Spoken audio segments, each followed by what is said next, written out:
En este capítulo introduciremos las nociones y notaciones básicas sobre teoría de lenguajes que utilizaremos a lo largo del curso. Un alfabeto es un conjunto finito a cuyos elementos llamaremos símbolos. Usualmente lo denotaremos con el símbolo sigma.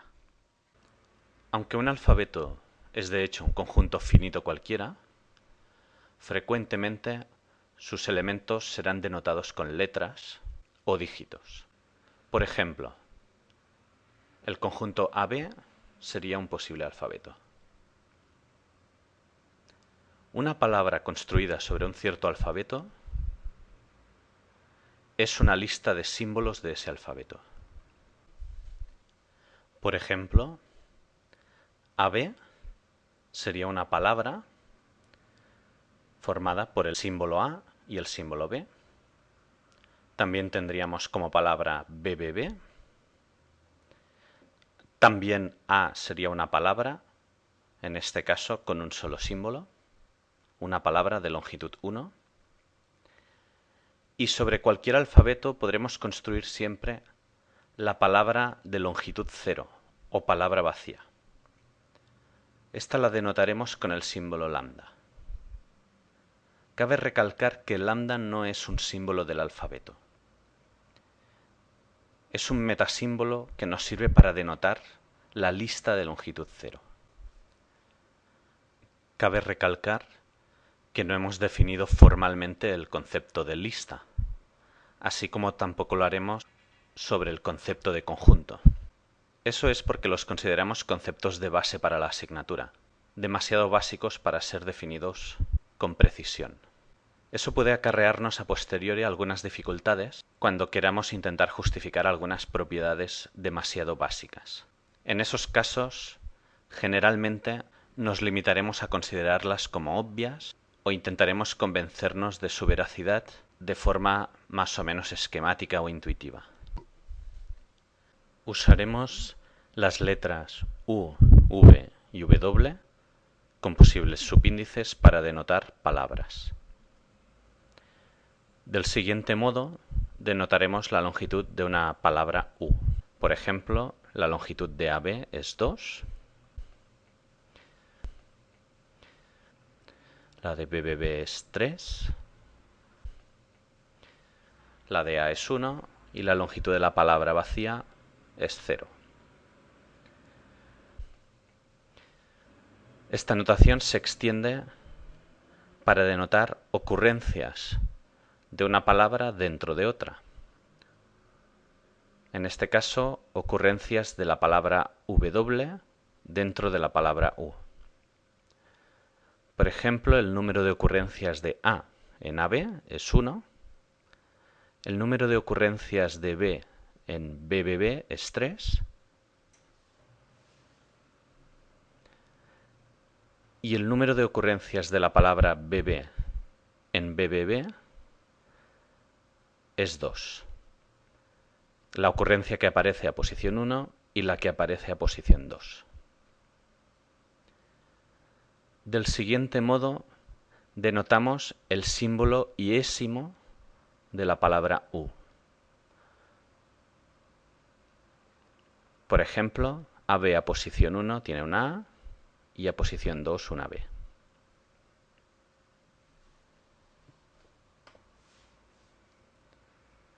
Mediante la operación producto, representada con un punto como operación en fija, o a veces sin escribir nada, representamos la concatenación de dos palabras.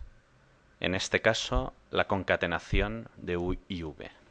La concatenación es una operación que da como resultado la concatenación de las respectivas listas. Por ejemplo, la concatenación de la palabra AB con la palabra BBB produce A seguido de 4 Bs.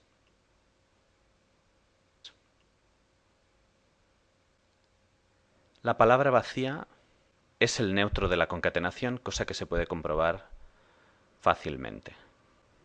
Además, no es difícil comprobar que la concatenación de palabras es una operación asociativa.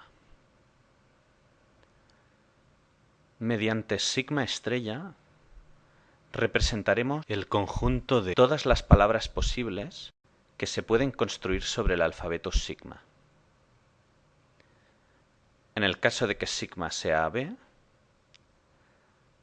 podremos construir todas las palabras posibles, empezando por la palabra de longitud 0, lambda, las dos palabras de longitud 1, las 4 palabras de longitud 2 y así sucesivamente. Un lenguaje sobre un alfabeto sigma es un subconjunto cualquiera de sigma estrella. Veamos algunos ejemplos de lenguajes. El lenguaje de las palabras sobre nuestro alfabeto y de longitud múltiple de 2 lo podríamos representar de esta manera.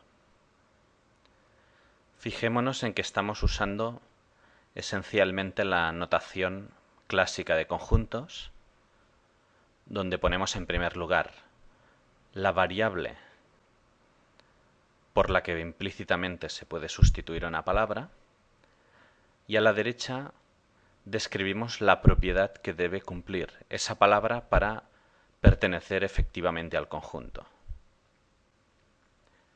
El mismo conjunto de palabras de longitud múltiple de 2 lo podemos representar de forma más explícita como sigue.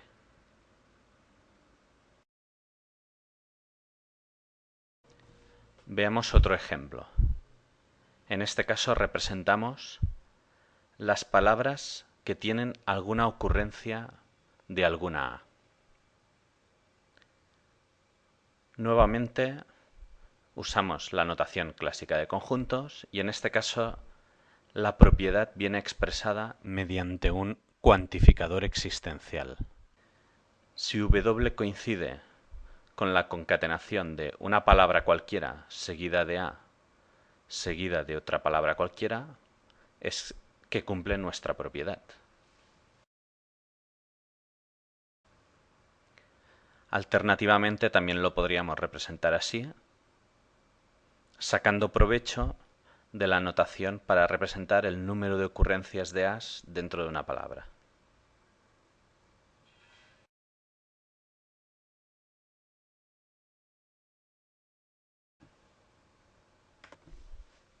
Veamos un último ejemplo.